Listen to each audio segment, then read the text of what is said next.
Okay, so thank you everyone for being here. I'm going to go ahead and ask that staff start recording our meeting.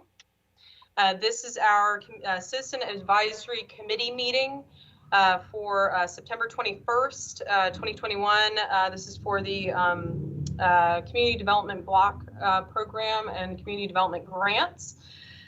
I want to welcome all virtual participants that are joining with us today, those that might also be joining us via the Everett channel and other means. We ask that members of the public can comment on the discussions that we are having today. You're muted. I don't know how that happened, but hopefully we're back on.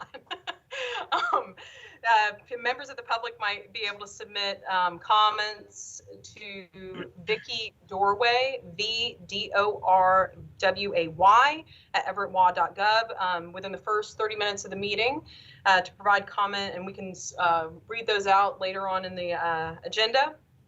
The state public call-in line is 425-616-3920, and the conference ID is 724-887-726, and then the pound sign. Again, if I would ask that all of our committee members make their videos available. If you are not a committee member, I would ask that you turn your video off at this time. And we will be asking for those that are joining us that are non-committee members to turn on their video once we open up the discussion for questions at a later time in the agenda. I have one other note, and then we're going to leave it over to the chair, and that is that under HUD guidance, we currently have a waiver to allow for a truncated public process for the CARES and COVID relief funding, and that will start a 7-day public comment period. This is different than our typical 30-day, and it will begin on Monday, September 27th, and last until Monday, October 4th. And those are comments on the funding allocations that we will be presenting for the committee tonight. And again, written comments should be emailed to vdoorway@everettwa.gov. So with that, Chair, I'd like to hand it over to you. Thanks, Kimbra. I want to welcome everybody, all committee members and all of our guests and agencies for this meeting today. I'm going to call the roll, and then we'll have an overview of committee procedure. I am here. My name is Susan Mosshart. Greg Campbell.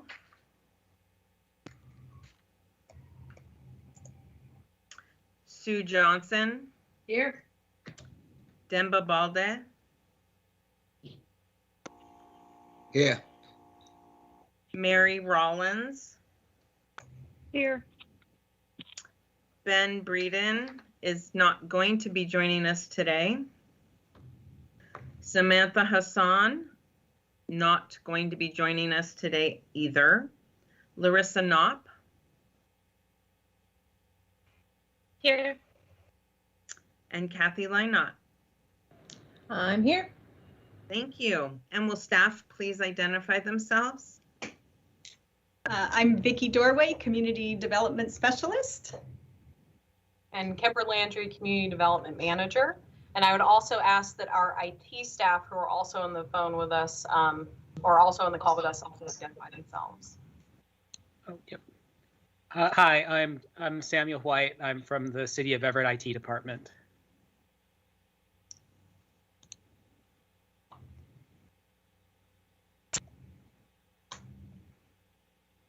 Are there any additional considerations, Chair, for us to? Yes, I didn't know if Pippa was going to pipe in. Huh? Oh. Sorry.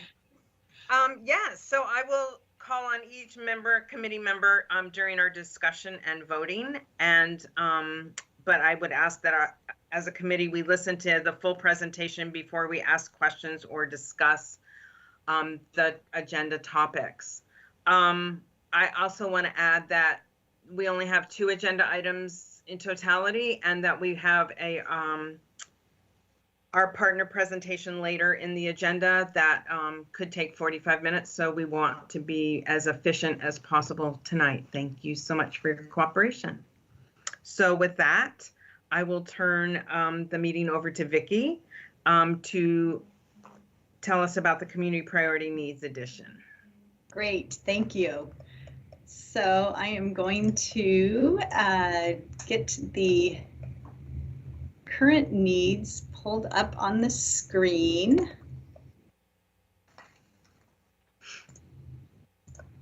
All right, are you able to see the document of the current community priority needs? Okay, so these are the needs that were determined at our August Citizen Advisory Committee public hearing. And following that hearing, the public comment period was opened and comments are still being accepted through September 27th. We did receive one comment that was significant enough for the committee to address, which I will now summarize the public comment that we received about the priority community needs. So the comment is from Carmela Morelli, Director of Student Services at the Workforce Development Center in Everett. And the center provides paid one-on-one on-the-job manufacturing vocational training for high school students who are challenged by disabilities or social economic disadvantages. And the center also provides job placement assistance once the trainees have either graduated from high school or graduated from their program. And historically, the Workforce Development Center has served up to 100 students annually, about half of whom are in low or very low income households, some of whom are in foster care, homeless, or they are being cared for at Cocoon House. And I'm just going to read two sentences directly from the comment from the Workforce Development Center. The center provides a critical resource for our most vulnerable young citizens, a pathway to life-sustaining employment, which in turn helps these young people avoid homelessness and fosters independence and the vitality of the community. It is our hope that the Citizens Advisory Committee would include vocational training models for our youth, like the Workforce Development Center, in their determination of the 2022 and all future years community priority needs for funding. So that was the public comment we received. And so as a result of that, I am going to put up the proposed changes to, and I highlighted the yellow section to the community priority needs. So to include job training, and also we created a separate subcategory.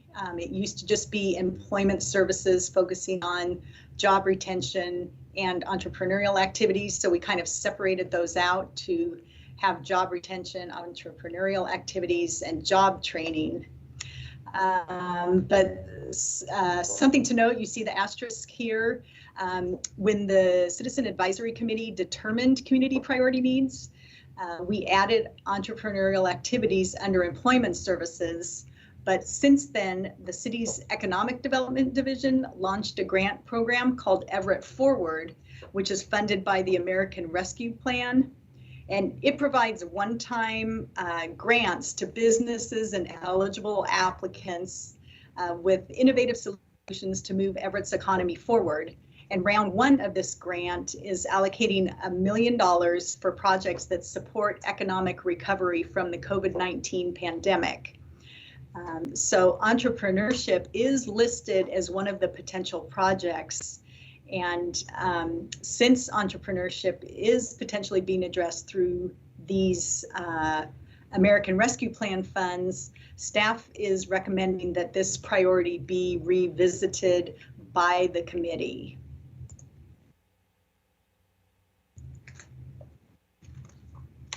So at this time, I think, Kembra, you were maybe going to explain a little bit about how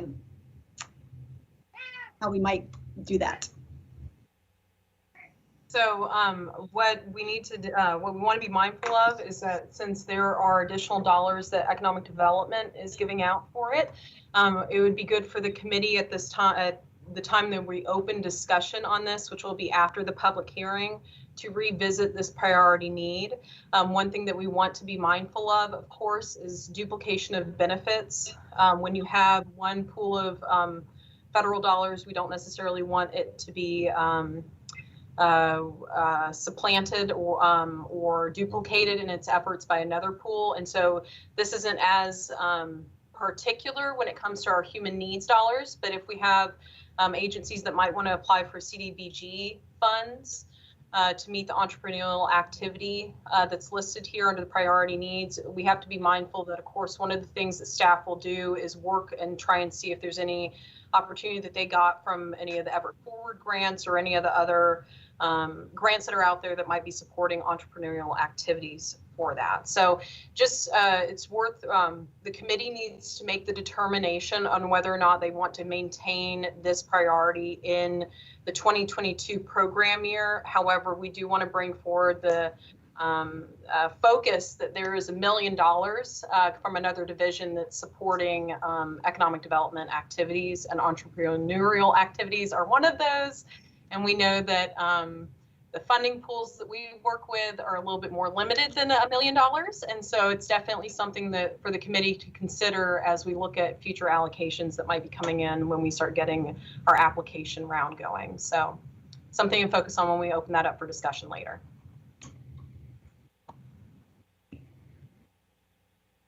Kimbra, were you going to, was that the reallocation part you were speaking to? No, we haven't gone to that item Okay, yet. So I want to make sorry. sure that, you're fine. I want to make sure that we've addressed, Vicki, is there anything else for this agenda item before we move forward? No, I think we're set. Okay. Okay, so at this time, I'm going to share the allocations. So staff, now we are talking about the CDBG CV CARES reallocations. And this is good, guys. We're on schedule. We're actually 3 minutes ahead of time. So good job, everybody. And this is where we do have, Vicki's been working with agencies on these reallocation amounts and discussions about, capacities and such. And so she's going to be able to facilitate if there are any questions later that the committee may have with the agencies and the implementation of these funds. Vicki's going to help facilitate that, and she has a list of who's here today. But for right now, we're going to dive into what staff would like to present. So when this is up on the screen, if you can give me a nod or thumbs up that shows that you're seeing what I am seeing. Everything looks good. All my committee members look happy. That's good.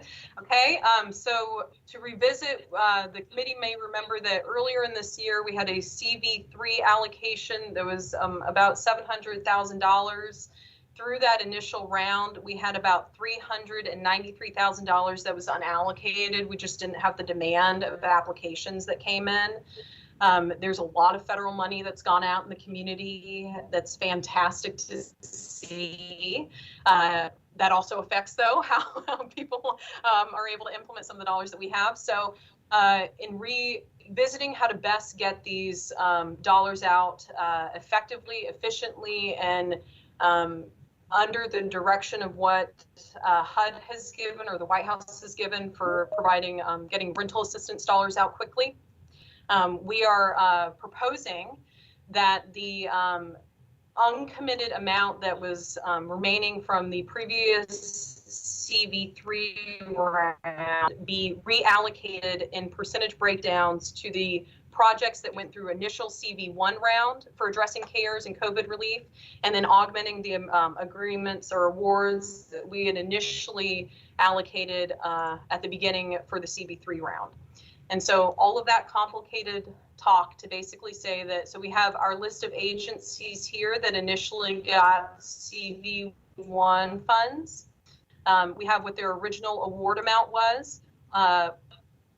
And Vicki can help correct me if I'm wrong on this, but most of these funds, if not all of them, are all spent down. And so the great news is that if we give out any additional dollars, these are all new dollars.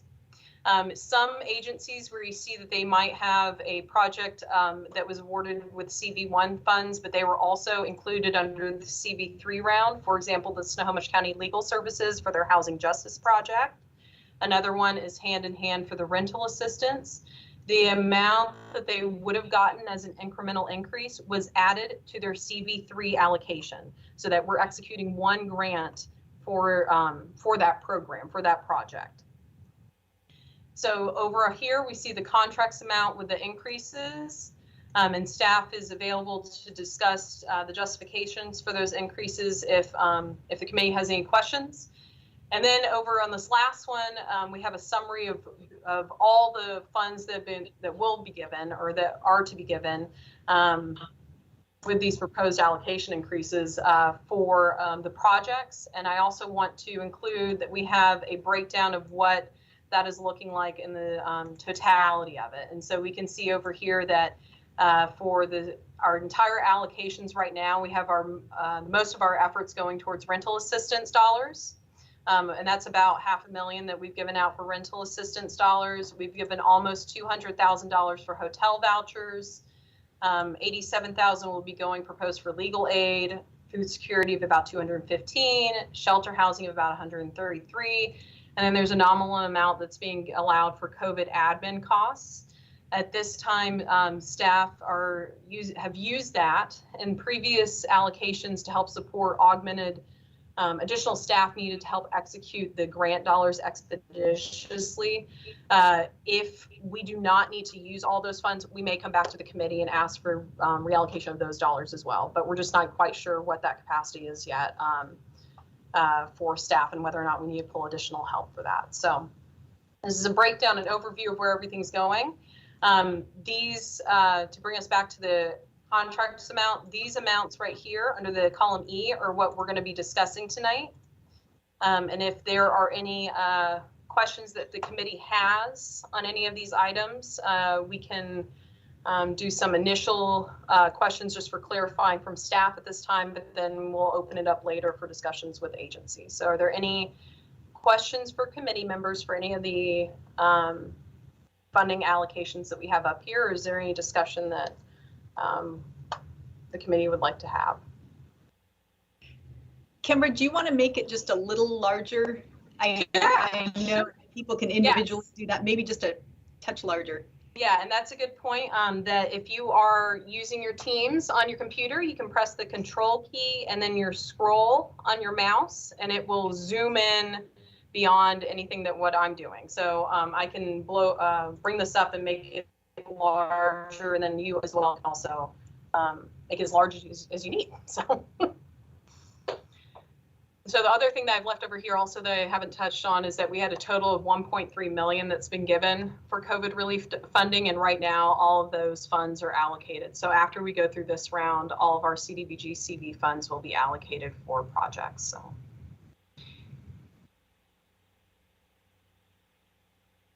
Any questions going once? Sue. Yes. Can you might have mentioned it, but it went too fast for me, the Cv1 versus Cv3, because I know that there are some things that are, the same agency in both categories. What's the difference between Cv1 and Cv3 again? Good question. It's really just the grant award that was given by HUD, and HUD gave us a round of COVID funds, and a first round of COVID funds that was given to all the agencies that are listed above, and then a few months later we got what they called their Cb3 round for COVID funds, and then we got that award as well. So it's based on HUD's CARES allocations. So, for instance, the hand-in-hand rental assistance got 40,000 in round one. We don't have anything new for them, but then they have 100,000 and then increasing it to 189. So where it looks like we're not increasing them, we actually are. Is that right? Yeah. So their Cv1 award that they had for 40,000 has been fully expended. The contracts for the Cv1 round ended in May 1st. Okay. And so all those funds were expended, and then when they applied for the Cv3 round, they initially asked for $100,000. The incremental increase that they got based on their percentage allocation bumped them up to $189,000. We also had one agency. I'm going to put this out there, that we had one agency that declined an increase. And the city of Everett, under its priorities, of course, for COVID, prioritized housing security, but specifically we're looking at rental assistance. We're augmenting the rental assistance dollars. And so the agency, everybody got an incremental breakdown, but the agency that was slated to get a rental assistance increase that denied their increase, those rental assistance dollars went to other rental assistance programs.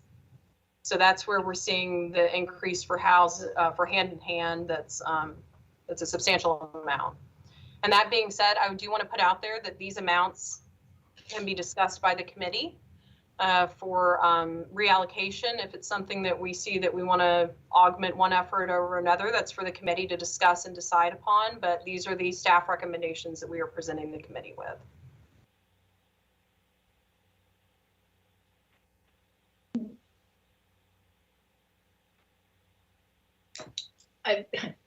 One more question. So you explained hand in hand why they were 0. Can you explain why the Justice and Housing Hope didn't get any increases, what the rationale there was? So the Snohomish County Legal Services, their housing justice project, they also have the same project. Oh, gotcha. Sorry. Okay. See that. Okay. So their original award was added with what they would have gotten as an increase for their Cb1 allocation. So they will actually be getting 60,000 instead of the 30,000 they initially asked for. Okay. I missed that. Sorry. Nope, Okay. no And Housing Hope doesn't look like they're on round 2. No, they are not. They were the agency that would decide not to accept the additional increase in funds. Okay. So they're okay. Thanks. No problem. Good questions. Any other clarifying questions from committee members at all on this? Going once, twice. Okay. Okay, so I will then stop sharing, and I will give it over to the chair. Open the public hearing. Thanks, Kimbra. I have a question. Since Charles isn't here, not Charles, but Greg isn't here, do we still have quorum? Yeah. Based on my count, Vicky, is that correct? Yes, we Okay. do have quorum. So since we have quorum, I will not be calling the roll again right now, but I need a motion to open up the public hearing with a second, please. I move that we open up the public hearing. And I second. I second it. Thank you. Staff, will you please read any written public comment into record? Okay, we do not have any additional public comments at this time. So then we close the public hearing. I need a motion and a second, please, to close the public hearing. I move we close the public hearing. And I'll second it. This is Denver. Thank you so much. So, Okay, the public hearing is now closed. But we will now go through, I will call your name, and I would like to we would like to hear how you feel about the reallocation, correct? Can you put that back up on the screen? Yes. And just to make sure, so you guys will be voting on the reallocations, and you'll make a vote, an action on that, and then you will also be voting again and acting on the priority needs again. Do we want to do priority needs first, or you don't care what order? I Whatever would like to do the priority needs first, and then Okay. do the reallocation if that works for everybody. Okay, I put that back on the screen. Okay, thank you. Okay, so I'm going to call names. Demba, would you like to have any comments or questions about the priority needs at this time? yeah, my only comment is, do we have any indication that the funds that have been allocated have been used? Because in the past, some of the funds were not used, right? Do we have any indication that the funds have been used before we allocate more funds? Are you asking about the CARES funding? Yes. Yes, we can report on that. We will report on that when the committee revisits the funding allocations, but we can add that to the discussion. Absolutely. Okay. Thank you. Demba, do you have any comment or question about changing the priority needs from our last gathering? No comment at this time. Thank you. Thank you. Kathy Lynott, do you have any questions or comments about the priority needs? My only comment is that being that we do have the Everett Forward program that's currently in the works, I think it's maybe reasonable to take entrepreneurial activities off and revisit at a future time, but that's just my thought. Otherwise, we'll have to double back pretty frequently to make sure that people aren't double dipping into funds for the same project. Thank you. Larissa, do you have any comments or questions? I agree with Kathy. I think that we could take it off, the entrepreneurial activities off for this round, and then come back to it later when we might need those funds used in that way more. Thank you. Is Mary Rollins with us? Yes. Hi, Mary. Do you have any questions or comments? Well, while I agree that entrepreneurial activities can be removed, I don't want it to fall through the cracks once the federal funding is gone. So I would like to formally put it back in at a later time, not try to remember, but actually put it in the minutes that we will put it back in once those other funds are exhausted. Thank you so much. Sue Johnson.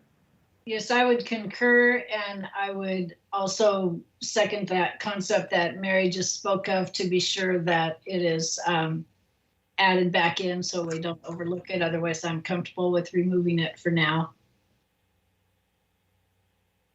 Okay. I agree with that concept as well, if I'm allowed to have an opinion and a vote. Yeah, you are. Yay.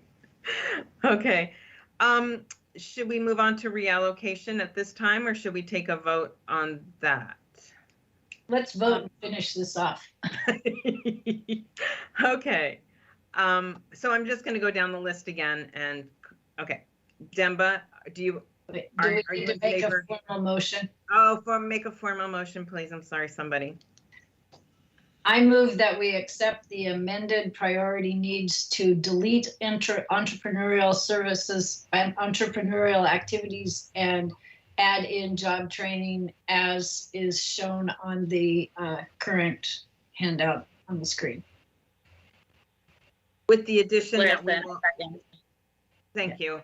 Well, with the acknowledgement that we will add it back in when the other funds are Right, yes, you can incorporate that into the motion, yes. okay. Mary Rollins, I second. Thank you. So, Demba, do you agree with that motion? Yes. Kathy Thank you. Lynott, Yes. Larissa Knopf, Yes. Mary Rollins. Yes, as to my second, I do. Thank you. Sue Johnson. Yes, Okay, so we will remove entrepreneurial activities for now, and will be added back later to our needs when those other funds from Everett Forward are diminished or gone.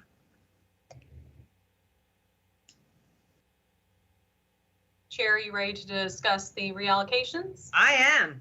Let's do reallocation. Does any, okay, I have to go through the list. Well, and real quick, I do want to address what was a committee member's question earlier, and that is the Okay, spend that's down perfect. of the allocations. And so I just want to make sure that we understand that, Demba, your question again was on these original Cv1 awards, correct? And their spend down for those Cv1 awards. Yes. Okay. So I'm going to ask that Vicki help me out with this because she's been working one-on-one with the agencies for it. But I believe that we've spent all funds. Is that right, Vicki? Yes, I would probably need to check one of them. If there's any left, it's very minimal amount. So I think I have it right here.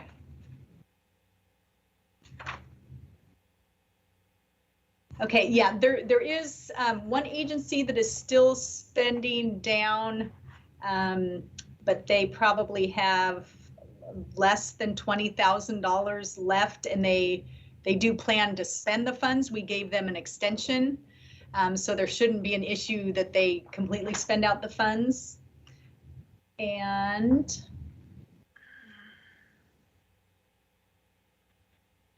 yeah, and then there's just one other agency that is working, we're finalizing some details on an invoice, but that one should be spent out as well.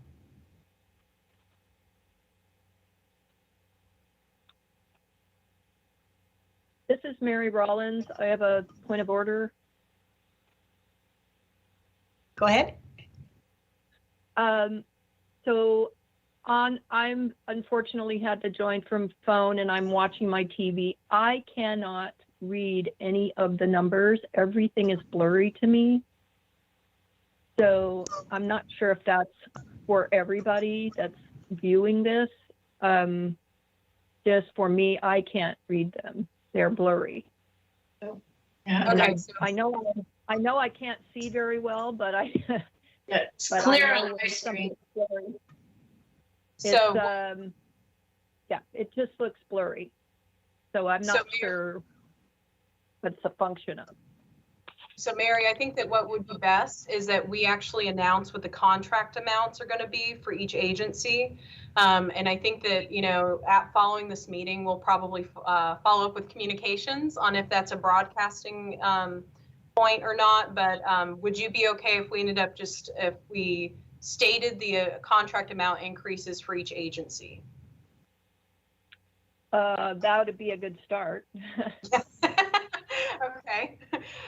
So right now we have slated that DVS has hotel vouchers. They had an original award of $10,000. Those funds have been expended and they will be getting another proposed contract amount of $10,000 for hotel vouchers. The YWCA received $55,000 originally for rental assistance. We are asking that they get a new contract for $68,855.93 for their new award for rental assistance. Snohomish County Legal Services had an original award of $26,775 in their Cv1 allocation. That was all expended, and their Cv3 award, they were slated to get $30,000. And now they are proposed to get $60,535.86. That would be an increase from both what they would have had from their Cv1 allocation and what they would get from their Cv3 allocation. VOA for their rental assistance and vouchers had an original award of $104,121. They are being proposed with an additional $79,153.76. Hand in Hand had an original Cv1 award of $40,000. They are being given and they had a Cv3 amount of $100,000. With their Cv1 increase and with their original Cv3 award, they're getting a cumulative of $189,153.52 for rental assistance. Compass Health for emergency vouchers had an original award of $40,000. They will be getting a new contract amount of $30,811. Child Strive had an original award for food assistance of $53,225. They will be getting an additional contract amount for $37,923.93. Housing Hope had an original Cv1 award of $60,000 for rental assistance. They have declined the increase, and so they will not be getting an additional award. We have $100,000 that was slated out of Cv1 for CDBG CV admin, and some of that was expended to help with carrying out initial COVID response from staff for the small business and the public service grants that we gave previously last year. And those funds are used for any time that there's COVID demand overflow is what I would call it, probably COVID workload overflow. If we do not use all the CDBG CV admin dollars, we will be coming back to the committee to reallocate those. Under the Cv3 awards that were initially addressed in April of this year, we have increased what was an initial award for $56,760 to DVS for their shelter and emergency housing services. And we have increased that to $287.80. A lot of eights in that one. Again, hand in hand is getting a rental assistance Cv3 award of $189,153. Interfaith for direct emergency housing had an original CV award of $30,000. They will begin getting an increase to $46,135.20. And SCLS, as I mentioned, for their housing justice project has a combined total of $60,535. And then VOA is doing a little bit different. They are not, they're doing a hunger prevention program that includes the purchase of a vehicle. And so that is a different use and intent, and that is for $125,000 for theirs. And because of the nature of that contract, we did not give an increase to that one. Because it's a purchase of a capital expense instead of a public service. So that was the reason why we didn't increase that. So any questions on those, Mary? Any questions on that at all? So on the CV3 figures, the figure is the grand total including the original award or the additional monies? The column E is only the additional, this is what they're going to get out of their additional money. Okay. And then column G is all the total that we will have given them for their entire, over the entire CDBG. Okay, then the VOA one probably should say 0 in column E because it says 125, 125, 125 straight across. So if they aren't getting anything additional, then shouldn't that be a 0? Yes, I can change that. That was to help me remind myself that they actually are not rescinding their award like Housing Hope was, that they will be getting their initial $125,000, but yes, we can do that. Okay. Change the total, so. Okay, thank you. So the same thing would apply to the other columns as well. If we look at the SCLS, Housing Justice. I'm sorry, can you repeat that, Demba? I had, there might have been other feedback going on. Can you repeat that question? If you look at the CV1, column G has the totals, right? Like 10,000 plus 10,000 plus 20. Yes. So if you go to CV3, the totals are not adding up. So if you're doing the same form, the totals are not adding up, right? These didn't, you're right. Well, you're right in the fact that, so these, that's an error. These did not include what the increases were up here, right? Okay. So you're, the SCLS award up here, this is what their original award was. The one down here includes everything that they would have got. That's the augmented increase for it. I see. This is just for, this was to help us also see that we had allocated all of the 1.3 million that was given out. So how did we determine, the allocation of these funds? For example, the 10K, 68K, do we use the original percentages that we use? How did we determine who gets what? Great question. So what we initially did was we have the percentage of the original awards relative to the original amounts that were given, right? So, for example, DVS had, I think that they had a 1% increase that they would have gotten, or 1% of the initial award that they would have had. So based on everyone's percentage to the original amount that was given, everyone got a increase of this remaining amount total based on that percentage. And so everything was incrementally allocated based on a percentage breakdown of what their original award was. That is the only save for that. The only thing that was different is that because we had an agency that would have gotten an increase of about, I think, 40,000 or so, we allocated their increase to the other rental assistance programs because it was a rental assistance project. So everybody else got a percentage increase except for those that were dealing with rental assistance dollars. They all got an increase based on what was the breakdown from this, the forfeited amount that was given for this project here. And Yeah, that's up for discussion for the committee if you would like to keep that or not. And then we did decide to give the DVS hotel vouchers the 10,000 that they had gotten the first time around. So that's a little caveat because their award amount was so low, and we decided there was enough funds that we could fund them that amount this time around. Their initial, that's correct. The DVS, based on their award being such a small percentage of what the initial breakdown was, I think that they were only going to get initially 4,000 based on what they would have gotten as an increase. And the forfeited amount that was given here was, that's right, initially added so that this came up to what their original request was of 10,000. And then the remainder was split. You have one more question, Dimba? Yes, one more question. Are any of this, is anybody here allocated more than they requested originally? Yes, absolutely. Yes. Okay. So all the ones that we see, so the original awards for the most part are close to what they asked for. All the ones that were down here, these are because we had such limited, we didn't have enough demand when we had the Cv3 allocations. These were all met at their ask. Okay. And so all of these increases are beyond what the asks are.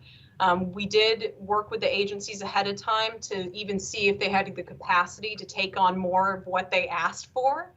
And so Vicki did work with all the agencies on that, and anybody's available on the call for answering any of the clarifying questions for that if need be. Thank you. Thank you very much. I have a question. This is Mary Rollins. So what did VOA buy? We have not executed that contract yet. For their hunger prevention program, it will include a food truck that will help to deliver food pantry and food bank items that are going to be augmenting another grant that they have. They're trying to maintain foods that may otherwise not be available to be purchased under the other grant that they have. So the CDBG grant that they have for this $125,000 is going to help purchase a food truck, a refrigerated food truck, and then also help to purchase food that that they have a gap for, basically. So I guess my point is going to be on continued maintenance for this truck that they're buying. Where would those funds fall? That is the responsibility of the agency. Okay, I just wondered if that was incorporated into the total amount, or that is something that has a place down the line. You don't want to have somebody have something and then have them not be able to do it or use it. Yeah, so, no, that's a fabulous point. Yes. Yeah. These funds are meant to originally cover the initial purchase cost, the acquisition cost of the capital expense, and then of course, when we do something like that, we will do a little bit of risk management with it to make sure that there's enough that they can do to actually support the ongoing use. We did also discuss with the agency that there's also a condition that HUD has where you do a purchase like this that it must maintain its use for a certain period of time. And so they will be maintaining the use of that food truck purchase for at least 5 years after the close of the grant program. And that's just pursuant to the HUD regulations for any capital purchase for use restrictions. So. Great, I appreciate the clarification. Thank you. Yeah, questions? Any other questions from committee members on funding allocations? Any questions for agencies? Okay, chair? I don't know where our chair went. I'm here. Okay. So are we going to have so that was our discussion, or we're going to have more discussion? So I guess.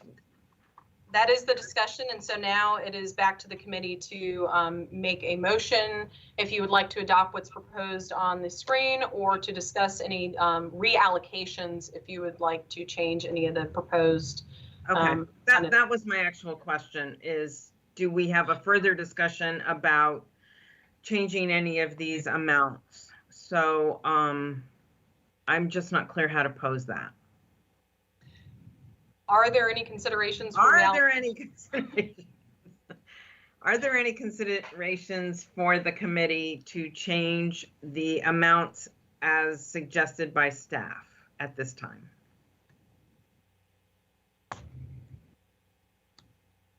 This is Mary Rollins again. First of all, I would like to thank the staff for putting in the time and effort and using their, intuitiveness to reallocate the funds that weren't going to be used by certain people, and making those proportional, and utilizing the same areas. For instance, one-on-one, what I'm trying to say. So I really appreciate the time that the staff puts in. They make our job a lot easier. Because it is really hard for me to see the numbers, and I appreciate you voicing out all the numbers, so I was able to follow along a little bit better. I'm for one, I'm really glad that these agencies have more and have the capacity to use more right now. So I'm pretty happy with how the allegations have gone. There was a question to me personally from somebody that is watching, that wanted to know where the other needs, why they aren't being met. And, I just had to explain that that's just a different pot of money, and maybe staff could explain that a little bit better for community needs. So is this in relation to the 2022 community need priority needs that were asked or presented, Mary? That's my understanding. Okay, we have not, that's a great question. We have not opened the 2022 Notice of Funding Availability round yet for applications. And so when we do, we will be doing that in the next few weeks. And again, I'm excited that we have our partner Amplifund that's going to help us move through at least the human needs grant for that. But once we do open the application round, any agencies that are interested in applying for the priority needs that were addressed in this in this meeting may do so. And we will have regular 2022 CDBG home AHTF funds that will be available to address those needs. Those all start on a mid-year fiscal cycle that would start next July. And then we will also have those priority needs available for human needs, the 2022 human needs program year, which will start in January of this next year. So the needs that were being discussed earlier are going to set up the application round that we're about to open. We have not yet opened that yet, but great question. Thank you so much. Are there any other discussions or suggestions to change the allocation as proposed by staff?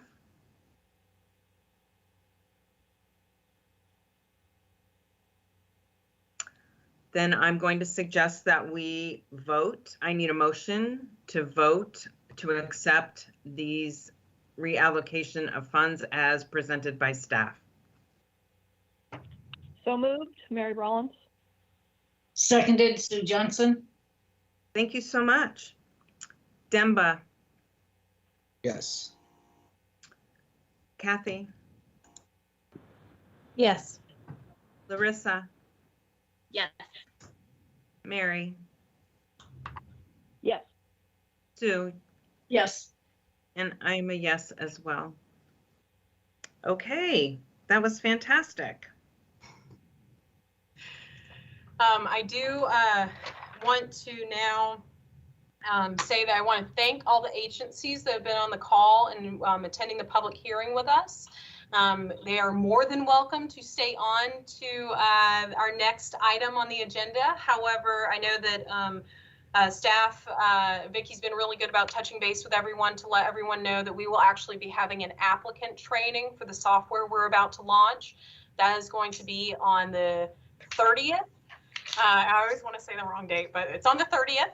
And we will be sending out an invitation for that following. Please go ahead and save the date. I do also want to encourage any of the committee members to attend that if they would like to see what it will be like for the applicants to experience this new software. But at this time, it looks as though we are going to be opening it up for committee training. So I want to go ahead and thank everyone for being on the call with us. And then let's see, let me just see. Okay, do we have, do we see Andrew? There we go, there's Andrew. So Andrew oh, I'm so sorry, Andrew, I haven't pronounced your last name before. I kind of want to hear you go for it. Take a shot. Leskew? That's right. You got it, Leskew. Wonderful. Okay. Andrew is with us from Amplifund. Andrew has been wonderful in helping us to get this product and the software ready to be launched. We are excited to be able to roll this out with the committee members. And so at this time, I would encourage that everybody start taking notes. Get ready to ask questions. We will be recording this and posting it online later. We will also be sending out a follow-up email to everybody tomorrow morning. But otherwise, Andrew, if you would like to take it away and present, we will give it over to you. Awesome. Thank you so much. Let me share my screen. I hope I shared the right screen. Do you all see the beginning of the PowerPoint slide? All right, perfect. So tonight, and I apologize, I'll try to be brief in my presentation. We're going to go through the CAC Reviewer Training and kind of walking you all through getting into the system and how you will be scoring and or reviewing each of these applications. So kind of a high level, what we're going to cover is just logging into Amplifund, talking through the email notifications that you'll receive as applications get moved into your individual queues. A quick way of kind of navigating through the system. So there's a couple different ways, and Kembra and their team are probably used to going one route, where I'm going to show everyone here a little bit of a shortcut and how to directly get into their specific workflow action. And then we'll walk through each of the individual parts of the application itself and submitting those scores. So in order to log into Amplifund, we'll get everyone that needs to be set up as a user in the system with the appropriate security settings. We'll also get everyone set up in the actual workflow itself. The URL for the system is www.gotomygrants.com, and then we'll provide you with an email and a password that you can use to log in. Once an application has been moved in by the COE team, you all will receive an email notification from Amplifund that will be sent out as applications move into your individual queues. This is just an example of one. I didn't have any actual applications to move in, so it will kind of look and feel the exact same as this, but the actual name of the application itself will vary for each one. So once you are in Amplifund, there's a home screen with a left-hand navigation menu. Over in the activity section, which is all the way up at the top, there will be an area called Workflow Actions. Once you enter into the Workflow Actions, every single application that has been marked for your review will be available there, and that name of the application itself is going to be a hyperlink, allowing you to kind of jump in and quickly access that individual application. The first step, I guess, in moving that application and scoring it is going to be moving it into the scoring module via this workflow dropdown. So there's a workflow dropdown across the top ribbon. The available action will be the CAC individual review and screen and scoring. From the actual application screen as well, you will have the ability to download the application in its entirety, so that, you know, some of you may like to print it off and read it hard copy. You will have the ability to do that from this screen as well, and I can update this slide to for takeaway purposes so that that's clear as well. But it will download to a zip file where you will have the actual PDF of the application and all of the attachments that were provided by the applicant and any that the City of Everett staff have uploaded as well. So once you kind of click that workflow action, it will take you into this scoring module. From the scoring module, you'll see the individual application forms that are going to be hyperlinks as well, taking you to those forms. On those forms, you'll see all of the responses. You'll see the questions that were supplied to the applicants and the responses that the applicants supplied back. There are also going to be a few reviewer-only fields that you will see as well, kind of with some instructions up at the top of the first form. Highlighting kind of, what a score of 1 means versus a score of 5 for these select questions, as well as some instructions on things to look for. You'll also find the budget that was submitted by the applicant. From there, you can jump in, you can see the individual line items of that budget. So this screen right here is just showing a category level, but you'll have the ability to go in, view the individual line items, and view the summary or narrative that was provided with those individual line items. They will also have submitted a performance plan with goals. So on this screen, you can kind of see I just gave some example goals for high level, project goals through the grant year. And all of that will be with it as well. You will be expected to comment on both the budget and the performance plan. And at the bottom of the screen will again be all of the attachments that were supplied by your applicants. So this is the view of what an application form will look like when you do jump in. And over on the left, you can see that there are scoring drop downs. So for the 3 questions within the community engagement section, those will be scored fields. You'll read the response provided following the guidance from COE. You will provide a score from 1 through 5. On the attachments form, which is the second application form, there will be a reviewer confirmation question. That's kind of the last question of the application that is for you all to answer. It's basically just saying that you've confirmed and reviewed all of the attachments. So you will be expected to supply an answer there. Once you have kind of put all of these scores in, there's also a final comment section at the bottom. This is included for the reviewers so that they can provide feedback on just the application form in total.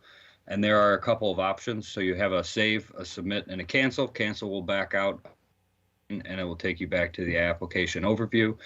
Save allows you to save your progress and return to the form at a later time to complete the scoring process. It will also save any comments that you may have entered in the final comments box. And then submit will kind of lock in your score and your final comment. It will change the status of the actual application forms from your workflow screen, and it will also be the indicator for the City of Everett staff that you have all gone in and they can track your progress through there. So once the scoring process is done, it'll kind of move on through some other phases of the workflow that you may all not be involved in. And if at any time anyone has a question, please stop me. So just kind of jumping into that budget section, there's also going to be a final comments box within the budget section, but you'll notice now that those categories sort of expanded out and you'll be able to see each individual line item within that category. As you click on that green hyperlink again, it will take you and it will show you the individual line item detail as well as a narrative if provided. Similar to the budget section, there's a performance plan, again, going into the proposed performance plan metrics.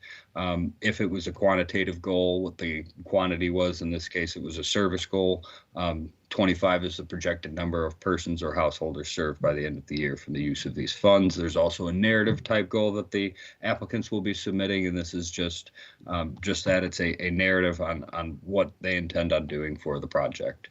Again, final comments will be entered here and submitted. On both the performance plan and the budget section, you may notice there is no save. There is just a submit comment. For both the budget and performance plan, you will have the ability to just submit your comments. You can always come back in, modify them, or change them as needed. And that's kind of the end of that. Now my plan is to jump into Amplifund, and I'll actually walk you all through how that process will work. I'm not sure, is Amplifund now on the screen? Yes. I apologize. I'm used to using Zoom, so when I get into another application, I get a little. I only have a calendar. That's what we're supposed to see. Okay. All right. So you all will get, your login and passwords for Amplifund. When you go to that gotomygrants.com, when you get in, you will see just that. It is a calendar. This is the generic home screen for Amplifund. Right now, this is a blank calendar, but as most users start using the system, there will be dates and stuff that start getting populated with due dates and items that need it by a certain date. Again, up here in that activity section on your left-hand navigation menu, and this is a collapsible menu as well. You can collapse it if you want more screen real estate or expand it so that you can see the names of all these individual sections. You all be concerned with the activity section. When you click on that, you'll get down to your workflow actions, which will take you into each of the applications that have been moved into the queue in which you have an assigned responsibility. In this case, my user, Jane Doe, she has one application that is waiting for her review. That current queue is the CAC individual review. So when you go into this section, you will expect to see all applications here within the CAC individual review application, and it will take me to that application summary screen. Up at the top, just a little high level, this is the opportunity information. So this is the application or the opportunity for which the application was submitted. The primary contact information will be the primary contact for the applicant organization. I had submitted it kind of using Kembra's information, so that's why that's showing right now. Down here, there will be a scoring section. It's set up so that you only see your individual scores. You will not see the scores of other reviewers. So this section, as you complete it, will get updated, but it will only be updated with the scoring information provided by each individual reviewer. I had referenced earlier that you have the ability to download the applications in their entirety. That's included over here on the right. There's a download application. If you click that, you will download a zip file. You can save it to your local hard drive or wherever you need to, but that will provide you the ability to print out or review these external to the system itself. The workflow dropdown that I mentioned up top, that's going to be over here on the right at the top. You will only have one available action, which is the CAC individual review and scoring. When I click on that, it will move me into that scoring module that I was speaking about earlier. So this screen should look somewhat familiar. This is the same application that I had used to create the PowerPoint. So your first order of operations, you have the ability to view all of the attachments. You can jump into the budget, you can jump into the performance plan, but I suggest that we start with just the application forms themselves. So as you click into the first application form, you will notice that there are some application instructions up here. So, reviewer instructions, I apologize. These were fields that were built into the application. They are only viewable for your team, the reviewers. They were not visible for the applicants while they were submitting the application, but these are kind of built in as hidden fields so that once it's moved into this workflow, these fields do appear. So this is important that you all kind of walk through, read the reviewer instructions. It does explain the scoring scale, what a 1 means versus what a 5 means, and then some additional instructions for you and your team. So you will scroll through, you will look at all of the responses provided. I'll just kind of scroll through quickly, and then you'll start noticing you get to some of these scored fields. So your job will be to review the response provided, which is here, review the response provided, and then following the scoring scale that was provided for your team at the top of the screen, you will provide a score for each of these questions. Hopefully you read through and actually score it more than I am right now, just jumping in and providing whimsical scores. There are about, I want to say, 10 to 15 questions on this form for your team to score.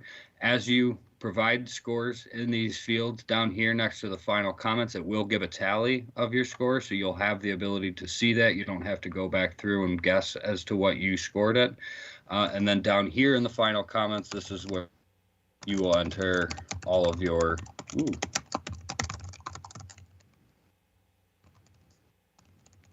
I misspelled one word. Again, you have the ability to save, so you can save this score and return back to this application form. I would suggest that you all kind of go through, score it, put your final comments in, save it, move on to the next form, and do the same before you actually are finished. Then you can go back, review all of the responses given. In the event that any of the attachments provided in that second application form, change your mind or modify or cause you to modify any of the scores that were originally provided, just sort of a best practice. So you could save once you have gone through, reviewed the application in its entirety, then come back in and you will submit the score. It's just going to prompt you, are you sure you want to submit the score?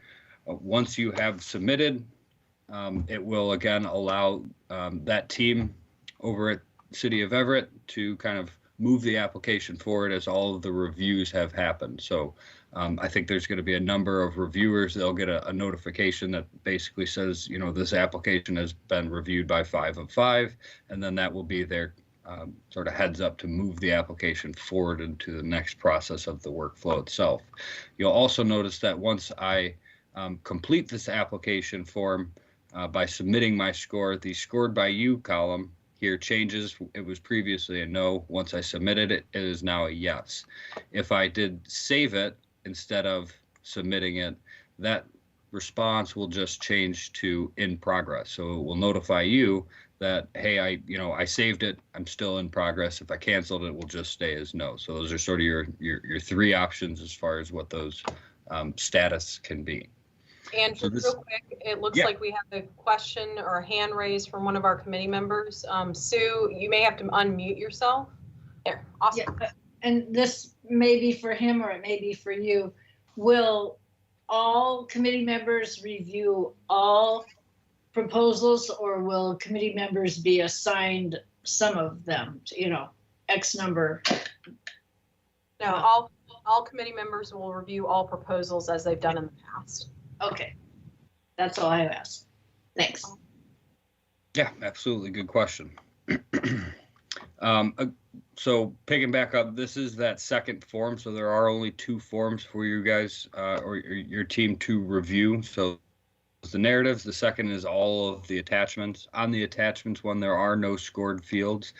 So if I scroll through, you won't see any of those scoring questions over on the left, but there is that question at the end, just prompting each user to identify whether or not they have reviewed all of these attachments. And that is just a kind of a yes or no using the radio button, and then you will provide final comments here as well.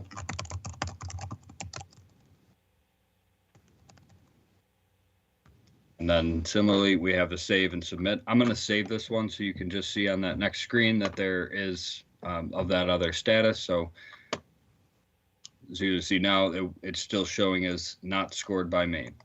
And then jumping into the budget, so the proposed budget, when you click on the comment box, that is how it will take you in, and it will show you the full detail of the budget, not just the category level. So now I can click on one of the line items. You'll see that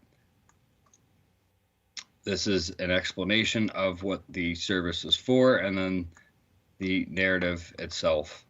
So in this application, $2,500 were being requested for travel expenses. So not the greatest explanation for what the funds are for, but those type of comments would be entered down here in the final comments section. So explanation on travel funds is missing some information. And then submit those comments. You have another raised hand?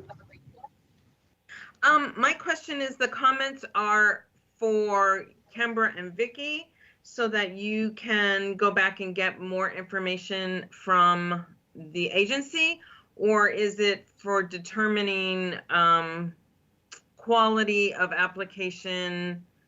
I'm trying to understand a little bit more about what we're trying to ascertain here.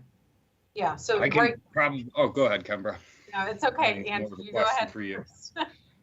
I was going to say that the financial review is actually going to be taking place before these applications make it to each of the individual reviewers. So incompleteness, like the example I gave, is probably not the best example of what your team will be responsible for reviewing. And I'll turn that over to Kembra for kind of what you all should be looking for when kind of supplying comments on the actual budget and performance plan as well. Yeah, so Andrew's right. By the time that it gets to you guys, staff will have already vetted, first of all, eligibility, completeness. We will have already looked into whether or not it's a viable project. Really, the content that we want to see from committee members for these sections are any additional questions or needs that you may have on the proposal before it gets to the actual public hearing. We usually try and vet some of the questions ahead of time in case we have to go back to the agencies and get more clarifying information for the time when there's actual open discussion. The other thing to think about is that we, because of Public Disclosure and Public Meeting Act, right? So one of the things we have to be mindful of is that when you make comments, when you do scores, as Andrew mentioned previously, these are pursuant to your review. This is not something that everyone's going to see. This is something that staff will see. We will collect all the information, all the comments, and then if there are any additional statements or anything that needs to be presented at the time of the public hearing for committee discussion, we will do that. So sometimes, I know in the past we've had committee members that previous to the public hearing portion, they may have said, hey, I saw that under their budget category, they have $2,500 slated for travel expenses. Why is there travel expenses if this is a brick and mortar food pantry, right? And they're asking us for operational costs. Why are we doing travel expenses? Those kind of questions we want to get through your review at this point when you're looking at the application so that we can go back to the agencies, get a little bit more information and present that during the public hearing for the entire committee to have the awareness of and discuss. Thank you very much for clarifying that. Absolutely. So last really is just going to be going into the performance plan. From the performance plan section, it's going to look very similar to what the budget was. It will show you the individual goals up here and any narrative that was provided. So for this type, it's a numeric goal. It's a program service goal. They've identified, excuse me, a quantity of 25, and then the narrative provided for that is right there. 25 is the projected number of persons or households served by the end of the year from the use of these funds. So you will provide, again, any final comments on that, and those will just be submitted, same as the budget. Again, I'm just going to reiterate once more, there is no save. There is just a submit, but if you do submit, you have the ability to go back into both the budget and the performance plan sections and modify or update any final comments that had been previously provided. And really, once you finish the scoring section, so both of these forms get marked as yes, scored by you. I didn't click on that first one. I'll update that second one. You know, those will, that will be the indicator for Kember's team that, you know, your review has been completed, and then they can move on to the next kind of step in the overall workflow process. Mary Rollins here. Thank you. This is great, by the way. I wanted to know when we put in comments and staff reads them, will we be getting an answer from staff, or like you said, will that be put forward during the public comment section? Will we have those questions satisfied beforehand or not? That's a good question. So Mary, our standard practice is to collect questions prior to individual questions from committee members and then present the answers for the public hearing for all committee members to understand any kind of clarifying questions that were presented and to really disseminate information across the entire committee in case it was another question that somebody else had, they just didn't ask. So when you provide comments or when you provide questions or comments in those comment boxes, staff will be reviewing all of that, and then we will present any answers that were needed or any additional comments to that, any meetings that staff may have had with the applicants during the public hearing for all committee members to be aware of. Okay, I kind of thought you said that before, but I just wasn't totally clear on the whole process. So thank you so much. One last thing I did want to add that I forgot to touch on, and I apologize. Within the attachment section, it will indicate what the upload that has been provided, what field it was kind of coming from within the application. So if your applicants are providing, numbers or strange names for the actual attachments, there won't be much guessing as to where it came from. So I uploaded the exact same document for every single one, and it was called test upload, but you can see here from this field identifier what each upload was for. So this is the agency budget for the most recent fiscal year. For the upcoming year, here's an IRS determination letter, the articles of incorporation, you get down to the board of directors list. So there isn't a whole lot of guessing for you guys as far as what the individual attachments are. It will be identified by this field. So just wanted to point that out as well. We do have a hand raised. Sue? Yes, will this software be usable on computer, tablet, or phone, or only computers? Or I can see where at times, we're out of town and maybe we took our tablet with us, or our iPad, but we don't have full access to a computer. So how accessible is this to various things? And then for Kendra, how long of a lead time will we be given to have ample time to take the time to review these? Because sometimes in our old books, we had 50 applications. So that seems like that might take us some time to review. So. So Andrew, I'll let you answer the first part and then I'll go into the other answers for that. Yeah, absolutely. The best user experience is going to be by using a PC. If you have the ability to, the application is still functional from a tablet as well. It's fairly simple to use from a tablet. I do not recommend trying it from a phone. It will open. You have the ability to log in, but the screen is going to be very small. So, jumping around and reviewing applications and trying to see all of those responses and everything will be difficult from a phone, but it is feasible. I have unfortunately done it or tried to do it before. So you certainly can, but your best user experience is going to be from a PC or a tablet. Okay, because I have a computer that's great, and then I have an iPad, and if I were to be out of town, because sometimes I, might be, then if I can do it on an iPad, then I'm cool. I just want to be sure. Okay, and then Kendra, part two. Yeah, so just to make sure, Sue, you were asking about time for review, right? Right. Okay. So Vicki and I just went through the calendar for this. We are going to be, because this is a new software, we're going to be giving applicants a month to fill out their applications this time. Typically, we do somewhere around 3 to 4 weeks. Right now, we're looking at opening that at the beginning of October. We would like for everything to be submitted to the CAC for review for applications by November 1st, I believe is the day, which is a Monday, the first day in November, whatever that Monday is the first day in November. Vicki can help me out. I'm fairly certain it's November 1st. And then we're looking at doing hearings about, I think about 10 to 12 days after that or somewhere around there. Right now, as it stands, only the human needs application is on Amplifund. And that was because, of course, I think that I brought this up before, but human needs is a little bit more forgiving.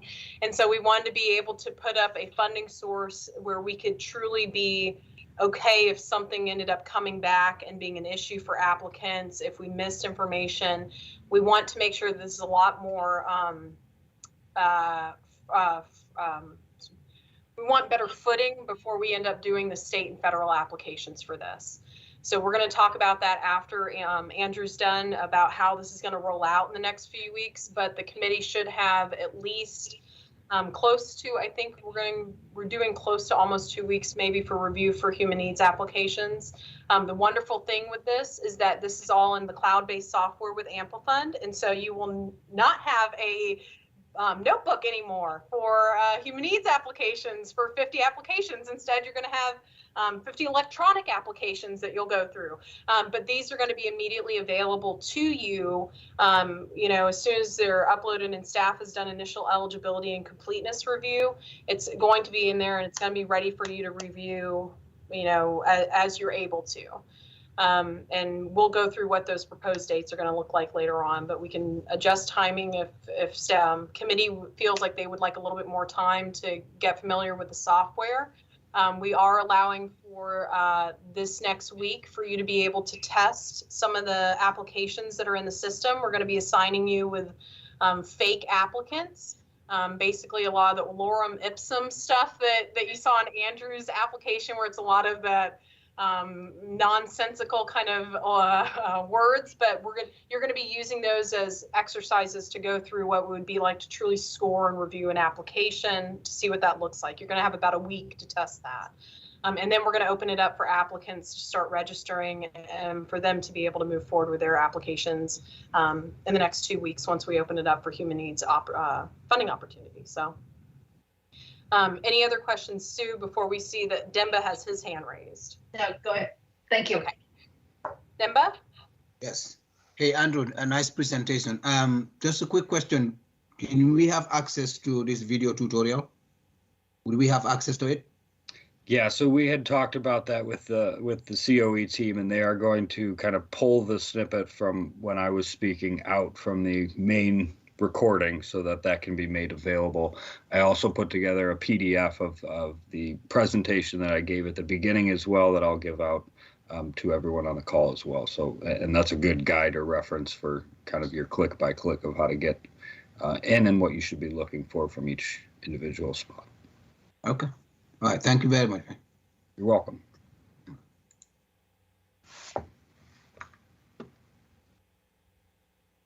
Sue?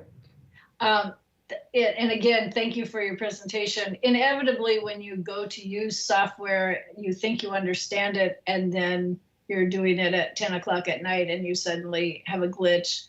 Now, obviously, we don't expect support at 10 o'clock at night, but will there be support that if we're struggling with some phase of this that we need help with, then will there be someone we can contact to answer IT related questions of getting through the software? Yes, absolutely. So, you know, if it is a scoring related question, I'd ask that those probably get directed to Vicky or Kembra.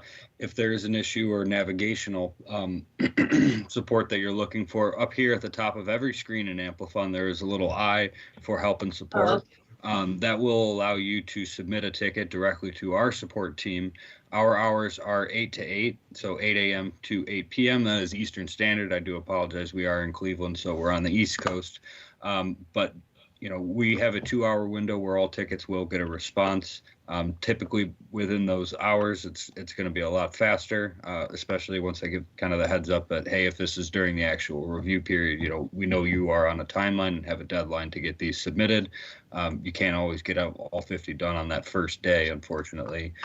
So, you know, I'll give my team the heads up. But if you submit a support ticket, you have the ability to attach files or screen prints or screen grabs. If you're experiencing an issue on a specific page, provide, you know, the best description you can, and someone from our support staff will, you know, reach out as quickly as possible. And if it does happen to be at 10 o'clock at night, well, that's 1 a.m. our time. So we'll shoot you back something in the morning. So around 5 a.m. your time. So you hit us, we'll hit you early. Thank you, because inevitably it seems obvious until you actually do it.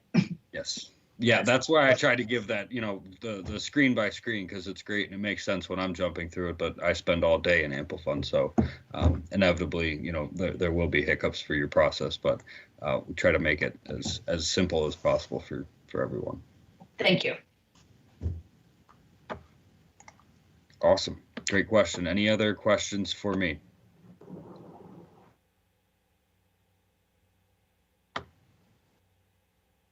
All right. I have one quick question. Sorry, yes. Andrew. No, don't apologize. No, I just wonder who the folks that use this now, what is their feedback for you overall? Or is this brand new and nobody's ever used it?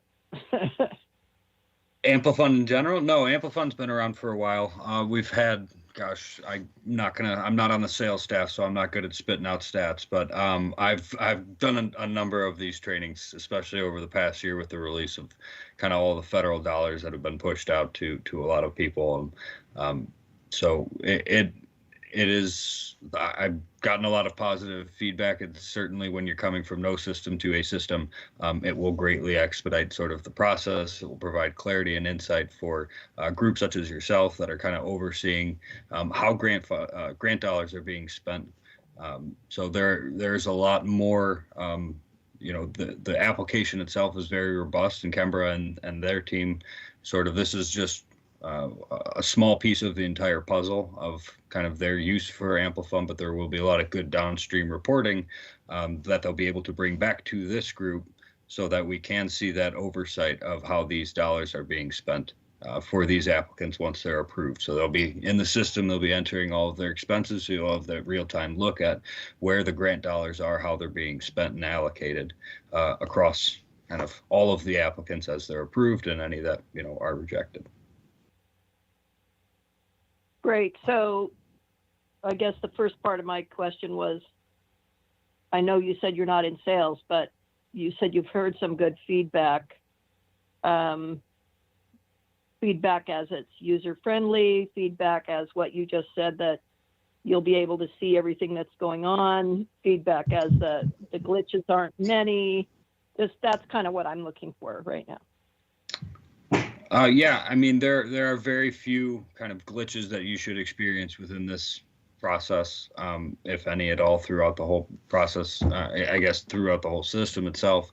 We have a very dedicated development team that's actively kind of making fixes on anything that would come up, but you should not experience anything in that.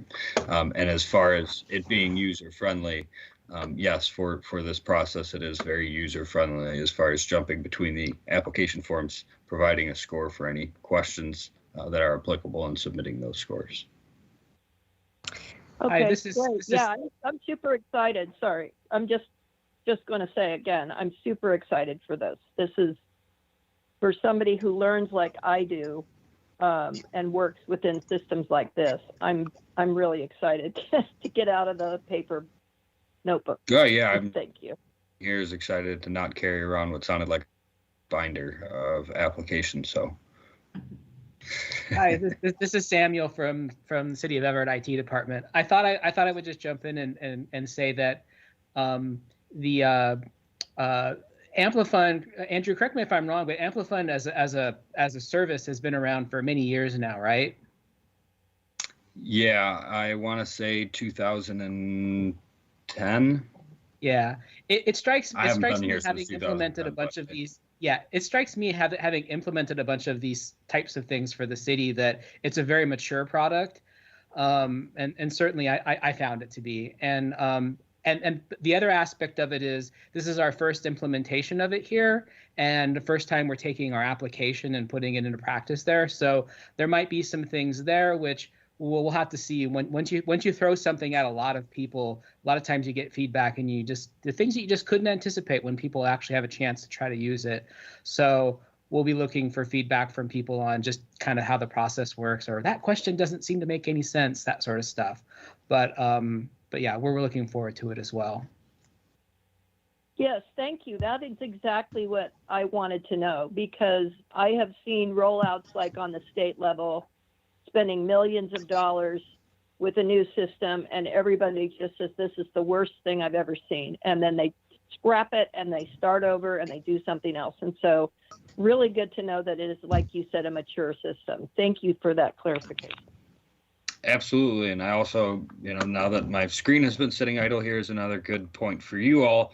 If your screen does sit idle for a number of minutes, you will get this, your session is about to expire screen that pops up and just kind of gives you a countdown. So I believe it's like 10 minutes or 15 minutes of idle activity, and you will get that. You have the option to continue or quit. If you continue, it will just take you back in. Obviously, other things are going to come up while you're doing these individual application reviews, but be mindful that the system itself will time you out after a number of minutes.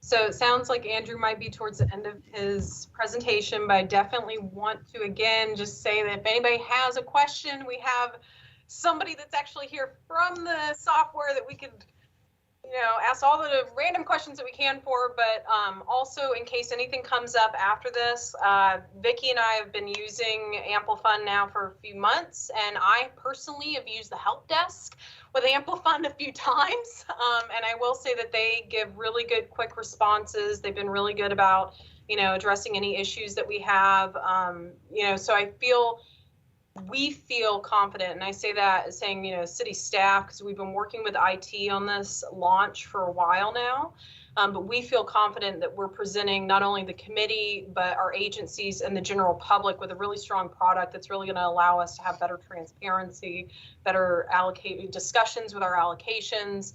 Again, this does introduce scoring for the first time on some of our human needs applications. That is something that we definitely want to be mindful and considerate of as we start to go through this first year.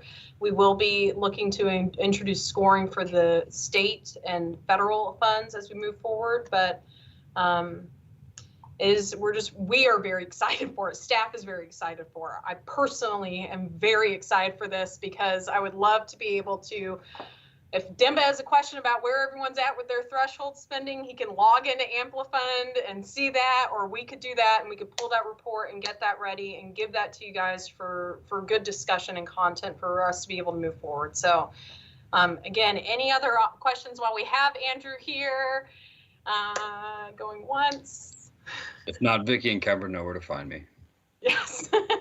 And a big thank you to Andrew for working late and joining our meeting. He's 3 hours ahead, so we're cutting into his nighttime activities. Yeah, I gotta go put my kid to bed now. Okay. We got kindergarten right now. Thank you, Andrew. Oh, fun. You're all very Thank welcome. you. Enjoy the rest of your evening. Thank you. Okay, we appreciate it. Thank Bye-bye. you so much. Awesome. Okay, Yay. so we're going to go real quick. Amplifund, we will be giving out instructions this week on not only what you're going to need to do for registration. You will be using the emails that we use for all of our committee meetings. So we're going to be giving out instructions for you guys to first log into the system, to start doing some of the test applications. You'll have a few days. We'll talk about that to test it. And most importantly, though, everything's going to have to be wrapped up by the 29th because applicant training's on the 30th. And in order for us to allow for applicants to start registering, we have to unpublish the opportunity that we're testing right now. So I need everybody to be real diligent if you can about just what it's like. Hopefully it takes no more than a few minutes for you to do what is a test run. Obviously, when we start getting the formal applications in, I would hope that everybody would go through the intense process of having to read and look at everything. Okay, yeah, no, sounds good, Demba. We'll be giving out a summary on some of the stuff that we're talking about for timeline after this, so we will send out an email to you later. Okay, have a good night. Okay, Vicki, would you like to address any staff updates? Okay, so I'll try and be brief, and we're going to send out a lot of this in email. But just a reminder, so there is the training that Kemba mentioned for human needs applicants. That is on Thursday, September 30th at 1 p.m. So that may not be the ideal time for you, but you are welcome to join that if you would like to see what it's going to be like from the applicant perspective. So switching to kind of some of the action that we took tonight. So we are going to post public comments, or we're going to open the public comments for the CDBG CV allocations on Monday, September 27th, and accept those through October 4th. And again, the comment period for CARES funds is 7 days, so it's a lot shorter than the regular comment period. And then the public comments for community priority needs are still being accepted until Monday, September 27th at 5 p.m. So that's been open for 30 days. So that opened up after our last meeting. So the notice of funding availability, also called the NOFA, is going to open on Monday, October 4th and applications will be due by October 31st. So that'll be human needs applications and CDBG, AHTF 2060 funds, and the home. Only the human needs applications will be on Amplifund. The other applications will be paper applications, but we're kind of going to stagger it a little bit. The CAC will be reviewing and scoring human needs applications on Amplifund the first week of November, with a public hearing to potentially be held on Tuesday, November 9th, to discuss the funding recommendations just for human needs. In the meantime, staff is going to be reviewing the state and federal paper applications the first week of November, and then we'll be making them available to you on Friday, November 5th, for the committee to review through November 15th. And a public hearing will potentially be held Tuesday, November 16th for the state, the CDBG, and the state and federal CDBG 2060 and home applications. And then if a second meeting is needed, it would be the following day, Wednesday, November 17th, on those discussions. So as Kemper said, we will send out an email that summarizes all of this, but maybe you can save the date, and we'll get feedback on the meeting dates. Wednesdays turn out to be a little difficult because city council meetings, and we broadcast these meetings. So that can be kind of tricky timing for our wonderful team who helps to broadcast all these meetings. So that was all that I had written down, Kembra. Anything else you want to plug in? Also, Sue has her hand raised. Sue? I'm assuming that, we all with great intentions will review all the applications and get through the whole process in a timely manner. But let's say, hypothetically, you tried to get through it and you got half of your human needs ones reviewed, but you didn't complete the whole process. Would you still be able to participate in the meetings, as per how we always do it? I mean, because I can see that with the number of people that we are, it's possible that not every single person will get through the whole process, even with the best of intentions. So yeah, that's a very good, that's a good consideration. It did not occur to me that we may not have everybody go through all of our applications. I'm just here so I know how that goes. Yeah, no, things happen. I will say that if it ends up being something where we don't have, the software may force our hands. So if we end up not having full review of all the applications by committee members, we may have to push everything back for public hearing dates. That may be what that comes down to. To be honest, I'm not quite sure how that would skew average scores. If some applications had all 9 members and others only had 3, is that going to really kind of alter the ability for somebody to have a good weighted score? It could, and that's a good question that we can now bring back to Andrew and get more clarification on. We will be meeting with him. We have weekly meetings with him on Wednesdays, so we can ask that question tomorrow morning. That's also exactly the kind of questions that when you go through your review this next week, that's the kind of feedback we'd like to hear. If it's something where you're thinking about like, ooh, process or flow of this might be a little weird, or, the software presents well for scoring, but, I'd really like to know what this is going to look like when we discuss it in the hearing or anything like that. Let us know so that we can bring that up to Amplifund and see if we can go ahead and get that addressed. We have about like a month, a little bit more, not much, to try and get this handled if we want to keep those original dates that Vicki just posted for our public hearings. And just refresh me about how many human needs applications do we usually have? Is that like? Well, so in the past few years, we've gotten somewhere between 40 and 50 for the human needs applications. We've cut it down to only give about 20 awards or so, though, because we're taking less of a peanut butter approach and trying to do more of the substantial, grant awards that we talked about a few years ago. So with that, I think that's worth considering. That may, of course, have altered some of our applications, but I also want the committee to be aware of the fact that human needs dollars are highly competitive. These are desired funds for organizations for a multitude of reasons. They're non-federal.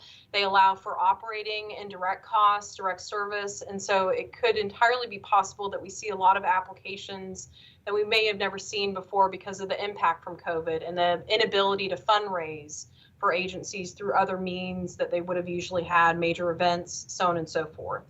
It's really a weird time for grants anyway right now, with just the nature of the COVID funds and how agencies are trying to restructure, reprocess a lot of things that they have going on.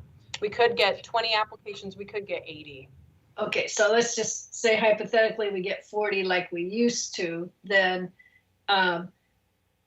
do you have a sense of the average amount, just so people have a sense of how much time do they need to allocate then to doing this process?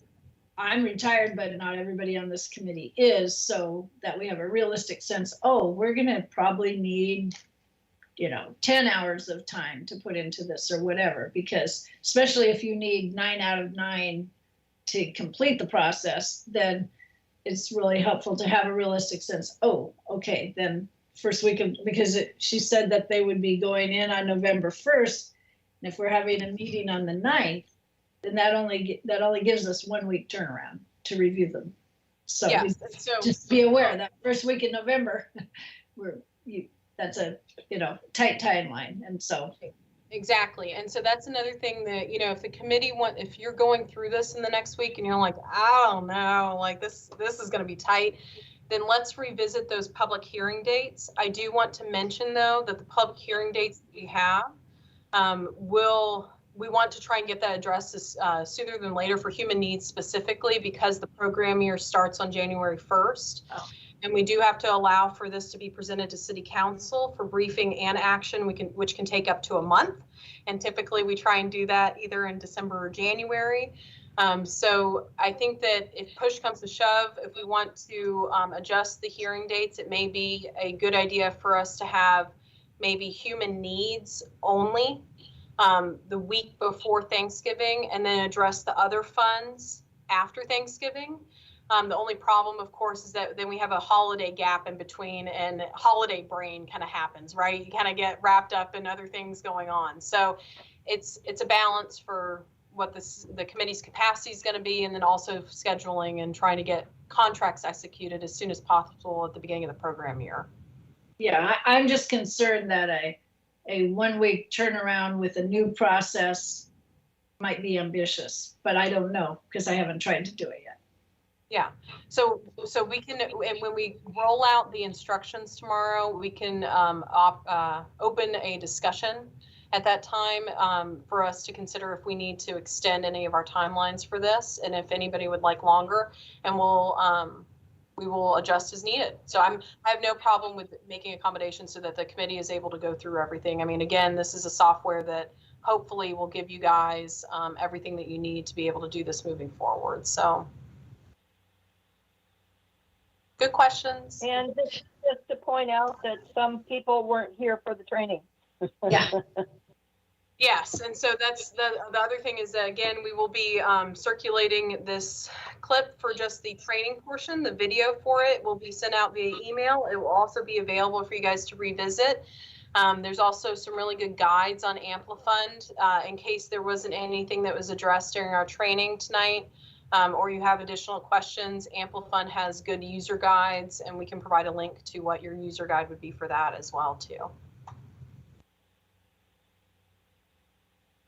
Okay, well, I'm not hearing any other additional questions. I don't think that we have any other additional comments.